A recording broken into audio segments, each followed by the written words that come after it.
Good morning, everyone, and welcome. My name is Julie Hambley, and I'm the first Vice President of the Charlottetown Area Chamber of Commerce. Before we begin, I would like to acknowledge that we are gathered today on the traditional and unceded territory of the Mi'kmaq people.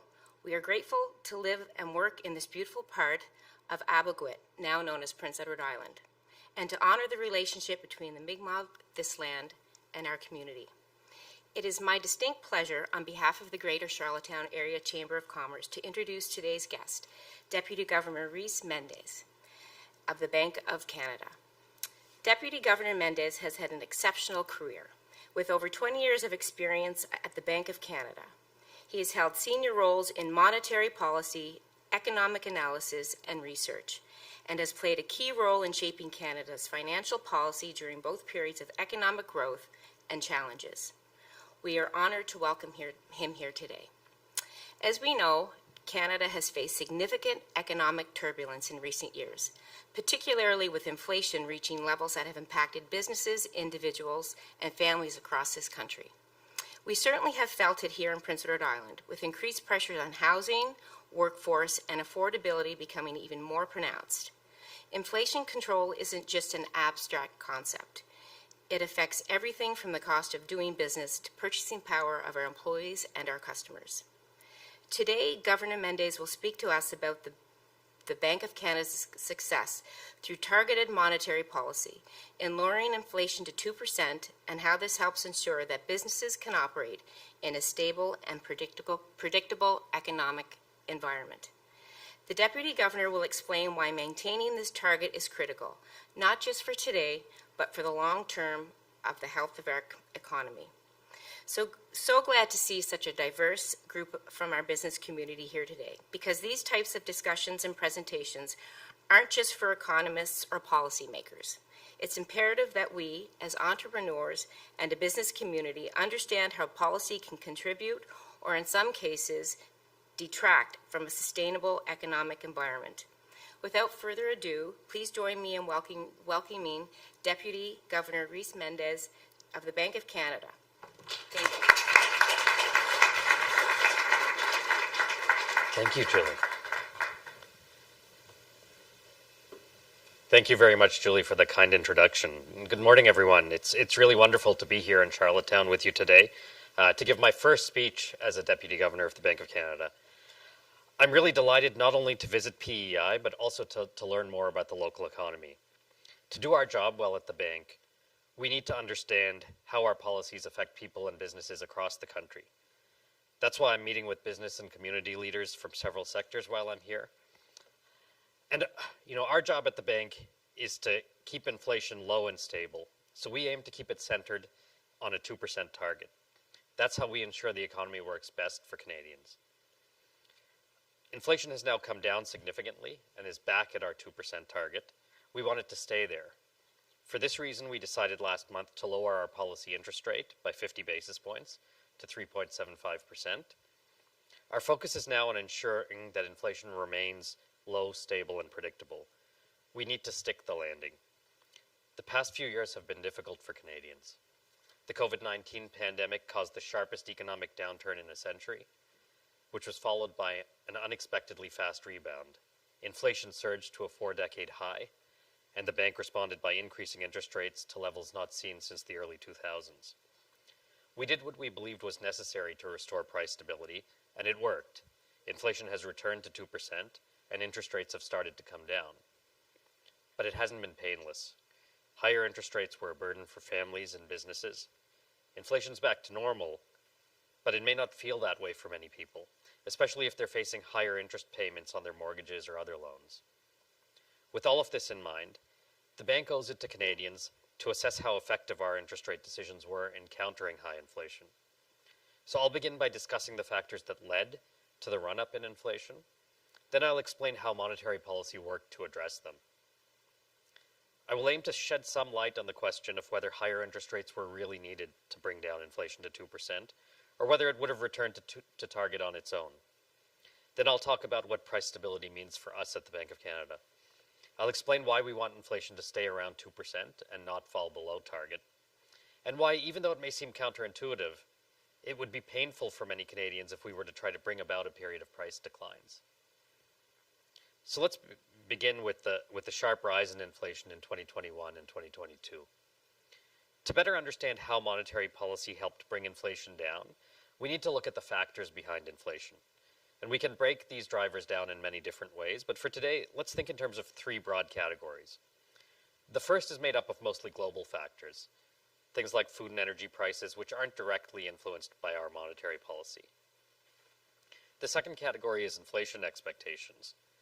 When businesses expect high inflation, they tend to raise prices more rapidly than normal in anticipation of future cost increases. And the third is the amount of demand relative to supply in the Canadian economy. If demand for goods and services goes up, but businesses don't have the capacity to keep pace, prices tend to rise. When this happens across many sectors at the same time, it leads to inflation. I was reading the story of Goldilocks and the Three Bears to my daughter recently, and so let me draw a parallel from that story to explain this. To keep inflation stable at 2%, we need the economy to be like that third bowl of porridge in the story of Goldilocks. Not too hot, not too cold, but just right. That is, supply and demand are balanced. So monetary policy works primarily through the second and third categories that I mentioned. But in the post-pandemic period, inflation initially surged because of drivers in that first category. Strong global demand for goods, combined with pandemic and weather-related disruptions, strained global supply chains and pushed inflation in goods prices sharply higher.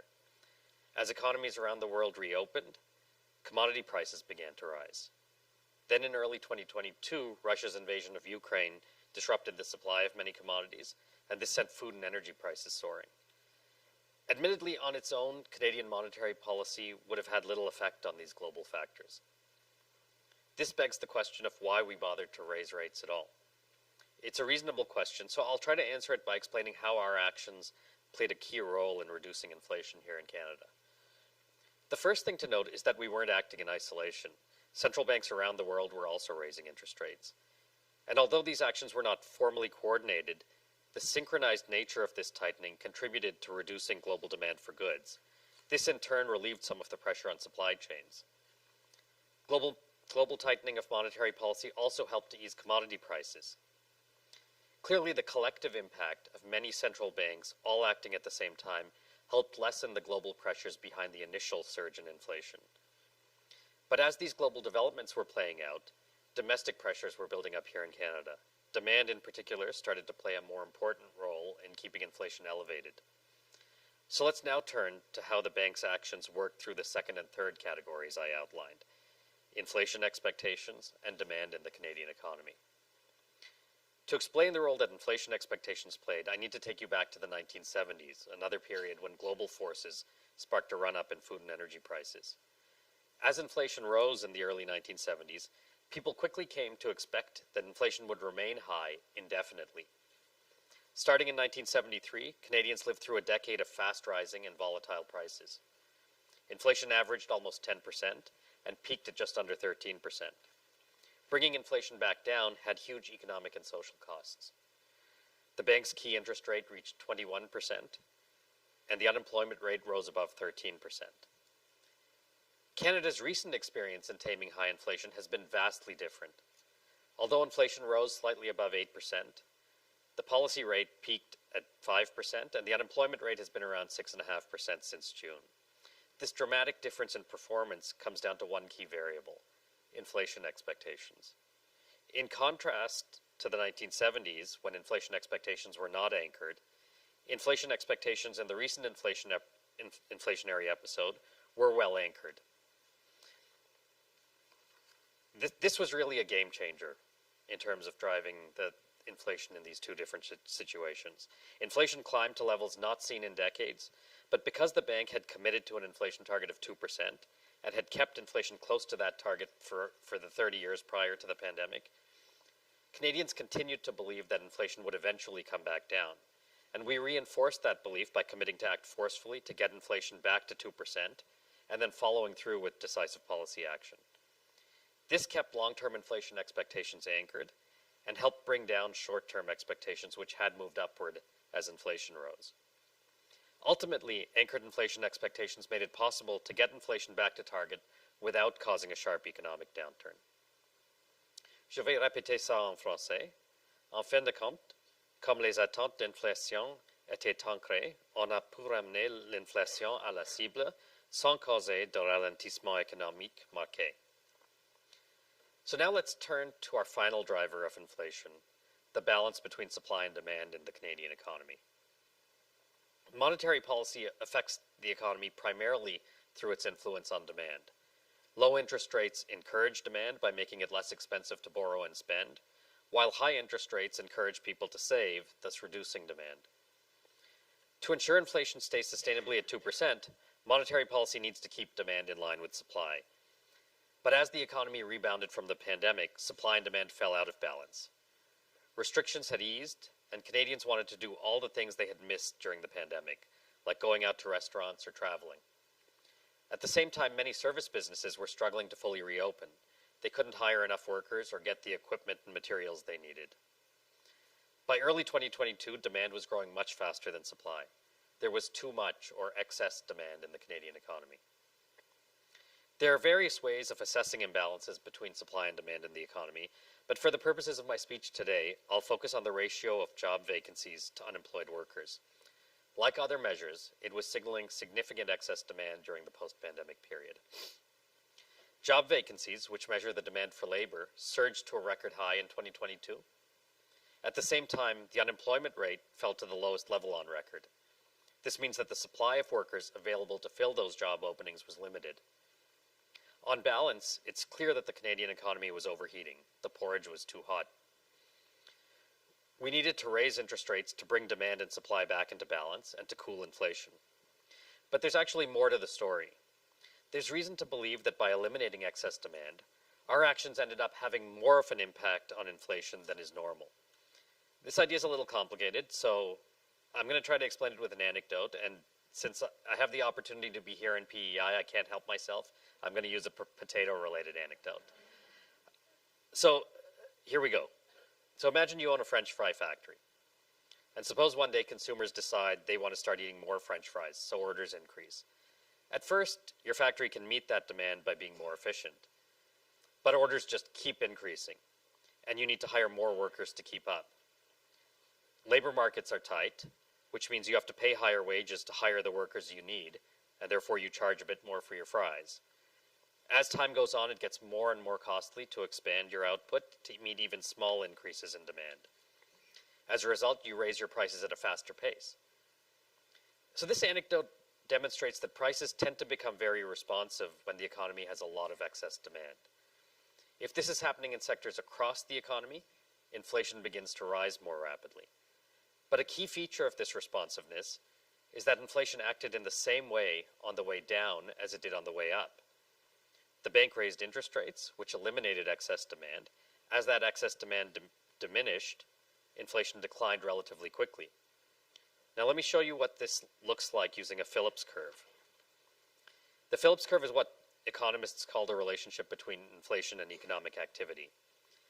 And looking at the blue dots on this chart, you can see that the Phillips curve was relatively flat until the middle of 2021. This means that inflation never strayed too far from 2%, regardless of the level of economic activity. But as the economy moved further into excess demand, beyond anything we'd seen in recent decades, inflation became more responsive. Prices began to rise more frequently, even with relatively small increases in demand. You can see this responsiveness in the upward slope of the red dots. Then as our successive interest rate increases chipped away at excess demand, we saw the same responsiveness on the way down. Inflation declined faster than normal. The idea that inflation could start to respond more dramatically to small changes in demand has been around for a long time. We just hadn't had enough excess demand in the Canadian economy in recent decades to experience it. And before we move on, I want to also tie excess demand back to those global supply challenges I spoke about earlier. The post-pandemic period was unique in that supply shocks coincided with excess demand.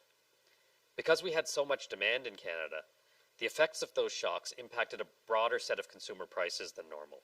Businesses faced elevated input costs, and they were able to pass those costs on to consumers more easily than usual.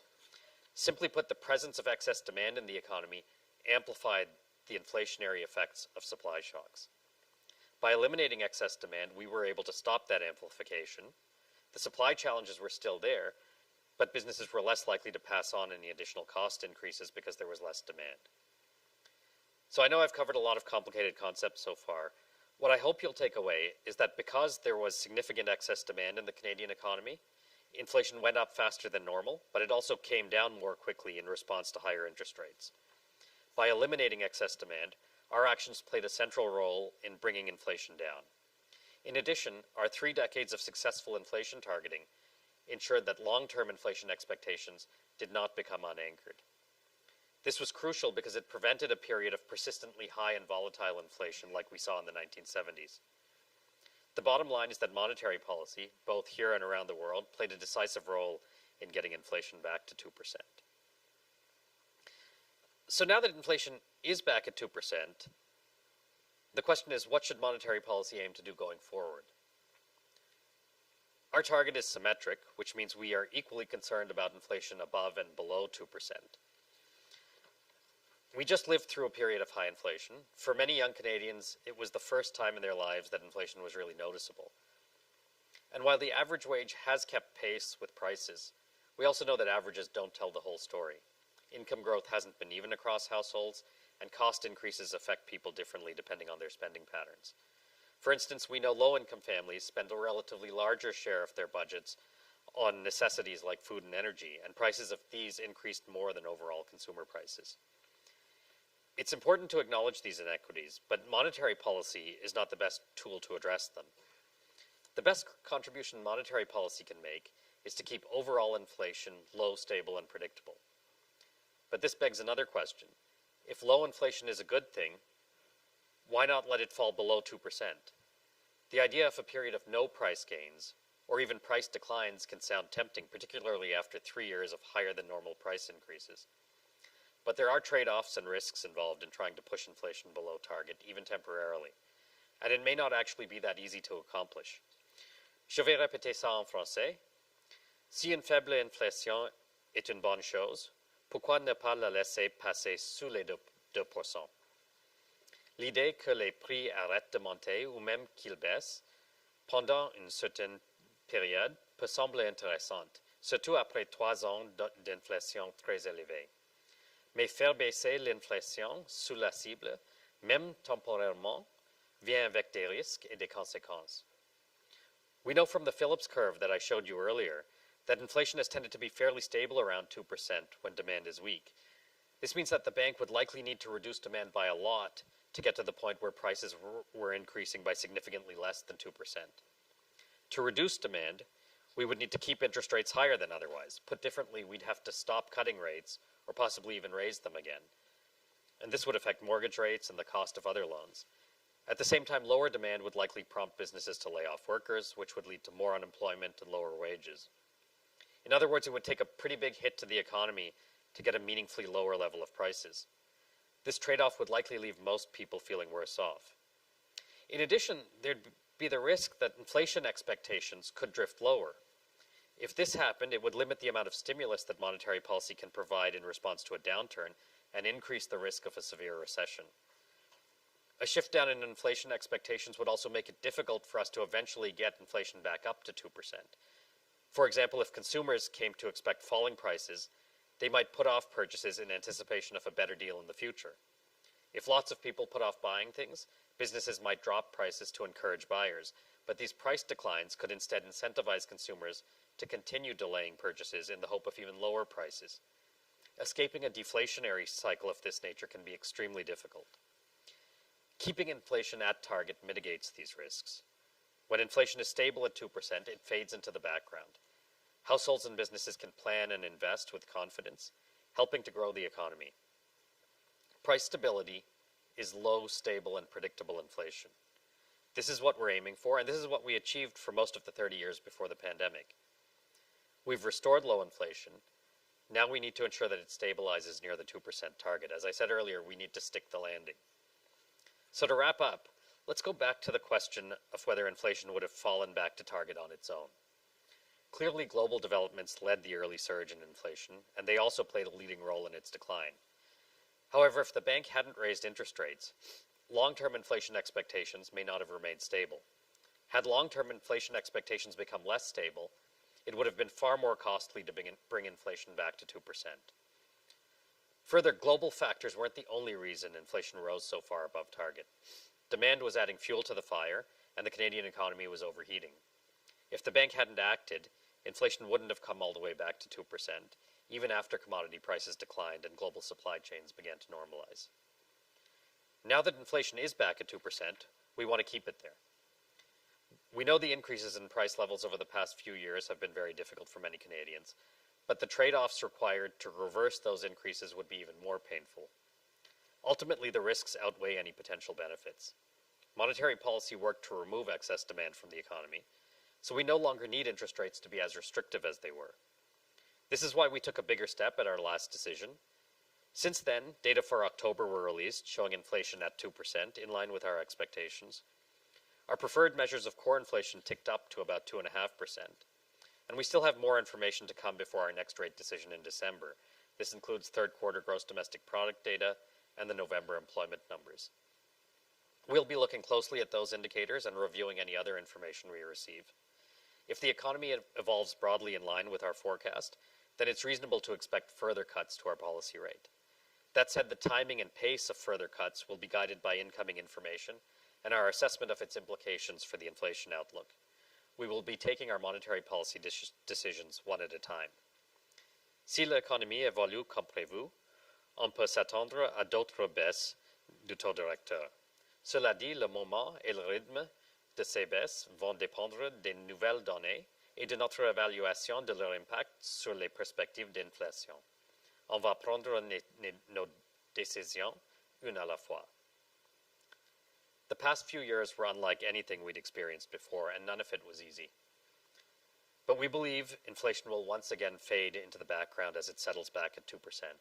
This will allow Canadian consumers and businesses to spend and invest with confidence, and the economy to work better for everyone. Thank you.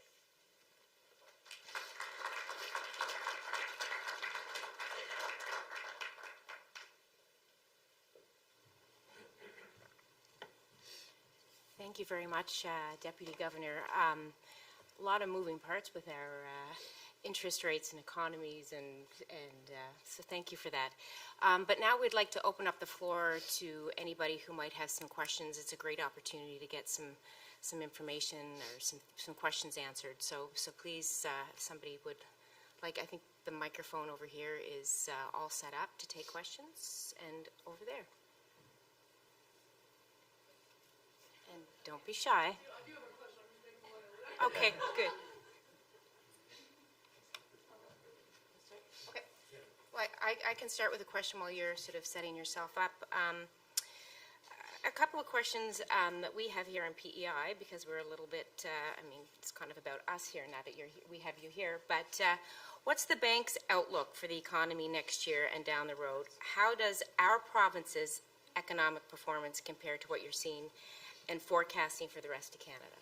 So I should say, first of all, we don't publish a forecast for individual provinces. Sure. We do publish a national forecast.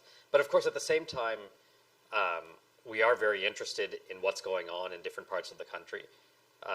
You know, our regional analysis team, Sarah Miller, the director of regional economics here in Atlantic Canada for us, is regularly engaging with people and businesses across the region. I'm doing that while I'm here because we want to understand more of what's going on the ground.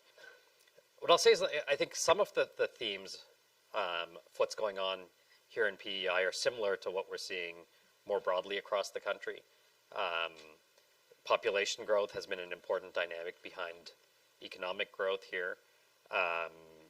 You know, we've seen inflation come down significantly in PEI and nationally as we've raised rates. The labor market has also softened. You know, as we look ahead in our national forecast, we see growth picking up and settling around 2% next year, 2.25% the year after. And that reflects some different dynamics happening under the hood. You know, on the one hand, population growth is expected to slow with announcements that the government has made around immigration. But on the other hand, we expect per capita GDP growth, so GDP growth per person, to pick up as the effects of our interest rate cuts feed through the economy. And so those two offsetting effects sort of balance out and leave us with growth running, as I said, around 2% next year, 2.25% next year in our forecast. And in terms of inflation, inflation has come back down to our 2% target. And as I said, now we want it to stay there. And our forecast does have it staying there. But again, that reflects some different factors that are some partially offsetting. So on the one hand, there still are some upward pressures on inflation coming particularly from shelter prices. But on the other hand, at this stage, demand is actually a little bit weaker than supply in the Canadian economy, and that's that economic slack is creating some downward pressure from prices in a number of goods and services. And so those things are offsetting, and we think they'll both gradually diminish over our projection horizon. We'll have inflation staying at around 2%. Okay. So it's good to hear that inflation is getting to 2%. I'm more curious about how global factors or foreign policy might impact inflation. So yesterday on the news, the President-elect Donald Trump mentioned he's going to put a 25% tariff on Canada and the U.S. So I'm wondering how that might influence inflationary pressures here and what the Bank of Canada is looking at there and what businesses might be able to do to prepare for that. So, I mean, the bilateral trading relationship between Canada and the U.S. is the largest in the world. Mm-hmm. They're our largest trading partner. We're their second largest trading partner after Mexico. So clearly, what happens in the U.S. has a big impact on us, and something like this would clearly have an impact on both economies. Now, we're still a ways away from Inauguration Day. So, the way we work is we ultimately incorporate policy announcements into our forecast when they're actually enacted. So at this stage, we'll be watching, and once we actually see the specifics of the policies that are enacted, we'll start to incorporate those into our outlook at that point.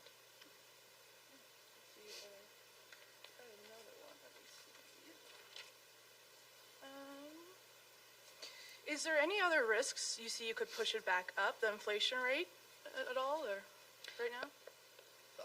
At this stage, we see the risks as two-sided. There are risks that, could lead to inflation being somewhat stronger than what we anticipate. There are also risks that could lead to inflation being somewhat weaker than we anticipate. I mean, so, on the upside, there are clearly geopolitical risks globally. There's a lot going on in the world, and we saw, in 2022 and after, how events in the rest of the world can disrupt commodity markets and feed back very quickly onto inflation. But at the same time, we, as I said, in our forecast, have a pickup in per person GDP growth. That absorbs the slack that's opened up in the economy and helps to keep inflation at 2%. If that were to materialize more slowly than we anticipate, that could, on the other hand, lead to an inflation track that's somewhat lower than what we anticipate. So there are risks on both sides at this stage. Thank you. That's all from me, Deputy Governor.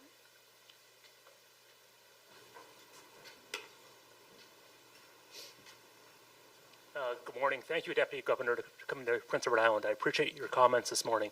My name is Jeff Cormier. I have a question regarding quantitative easing and quantitative tightening and how much that is used as a monetary policy by the bank and how you may see QE or QT being used going forward. And more specifically, is it purely with respect to Canadian bonds, or is there involvement in the equity markets as well? Thank you. So, quantitative easing, which is basically the bank purchasing bonds with the aim of reducing longer-term interest rates. That was used as a policy tool when our regular policy interest rate was at its lower bound. So when we couldn't lower it any further, it was used to complement the monetary stimulus we could provide during that period. And that was at sort of the height of the pandemic when, we had seen the sharpest downturn in a century. and there was a need for some support for the economy. And so that was used during that stage. It's really a tool that's used in extraordinary circumstances like that, when our usual adjustment of a short-term interest rate is no longer possible because it's reached the lowest level it can reach. And it was really a activity in the bond market specifically.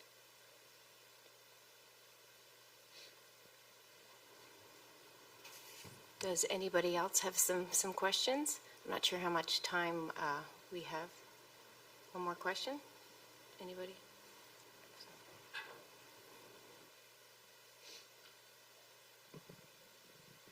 Hello, thank you for your sharing with us. It's very helpful for me to understand, especially as a newcomer to Canada and to Prince Edward Island. I just would like to ask you, my name is Tracy. I just would like to ask you a little bit about your forecast or your outlook on unemployment. Because if I picked up correctly, hopefully, unemployment was quite high still during the period of excess demand. And what caused that, and what is it looking forward? Thank you. So we don't publish a forecast of unemployment specifically, but let me step back and talk a little bit about the evolution of the labor market. So, as I said, during that period of excess demand, in 2022, job vacancies reached a record high. At the same time, the unemployment rate fell to a record low. It fell to 4.9%. And so the job market was very tight at the time. Since then, a lot of the adjustment in the labor market as we raised rates came through lower vacancies. So, in the past, you think about past episodes where the bank had to raise interest rates to fight inflation. A lot of the adjustment in the labor market in those past episodes came through higher layoffs.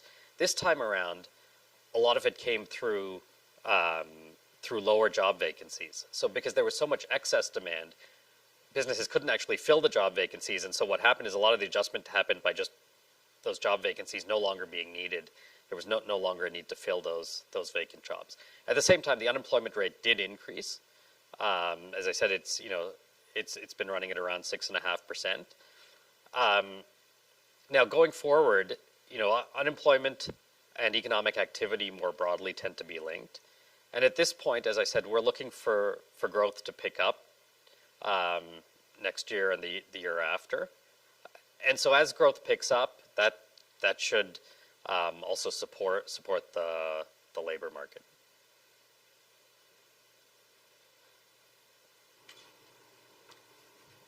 Is there any other questions out there? Any housing questions, or